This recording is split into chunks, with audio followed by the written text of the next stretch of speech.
अच्छा, अब हम एमीटर रीडिंग, मैंने आपको कहा था ना, वहाँ पे लिखा हुआ आया था it is always connected in series in circuit. मैंने आपको कहा था कि अभी मैं आपको बताऊंगी कि किस तरह से ये सीरीज में लगता है।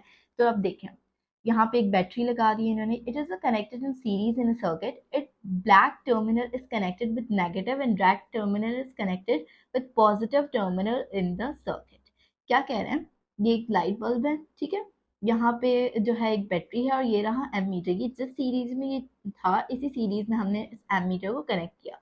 सिंबल्स के साथ ये इस तरह से दिखाई देगा, ठीक है। अब ये क्या कह रहे थे कि इसकी जो ब्लैक टर्मिनल होगा वो नेगेटिव, उस नेगेटिव पॉइंट से कनेक्ट होगा और ब्लैक टर्मिनल पॉजिटिव टर्मिनल से कनेक्ट होगा। Now we are going to learn about electromotive force. So what is electro means? Electro means charges. Motive means movement. Force refers to work. So what will be the definition? The work done per unit charge to move it around the complete circuit. हम इसको ऐसे भी read करते हैं, charges पर work हो रहा है ताकि वो मूव कर सके कहाँ, सर्किट पर। रिपीट करते हैं, चार्जेस पर वर्क हो रहा है ताकि वो मूव कर सके कहाँ, सर्किट में।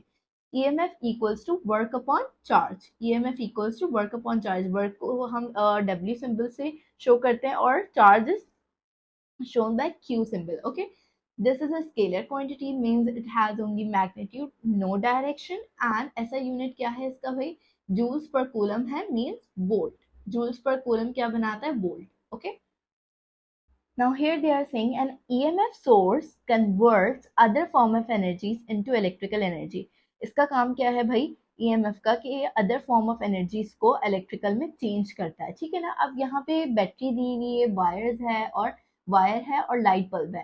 Cell which is an EMF source, cell क्या है भाई, एक EMF सोर्स है। ये क्या कर रहा है भाई, कन्वर्ट कर रहा है केमिकल एनर्जी को इलेक्ट्रिकल एनर्जी में, ठीक है।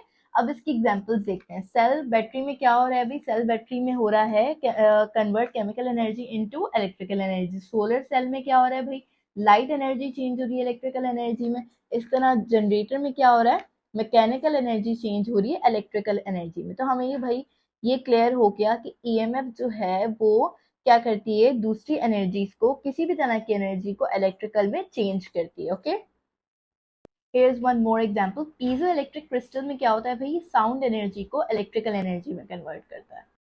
Now we are going to learn combination of cells. Okay भाई, दो कॉम्बिनेशन होते हैं, सीरीज और पैरेलल। आपको दिख ही रहा होगा कि ये सीरीज में लगे हुए, ये पैरेलल लगे हुए हैं। सीरीज में ये तीनों सेल्स जो हैं एक साथ लगे हुए हैं, ठीक है ना। तो अब इनकी जब हम टोटल EMF निकालेंगे तो इन तीनों वैल्यूज को एड अप कर देंगे, ठीक है ना। पैरेलल में क्या होता है कि भाई एड अप नहीं किया जाता, ये तीन पैरेलल है ना, तो ये हमारे पास सिंगल ही टोटल EMF है, ठीक है।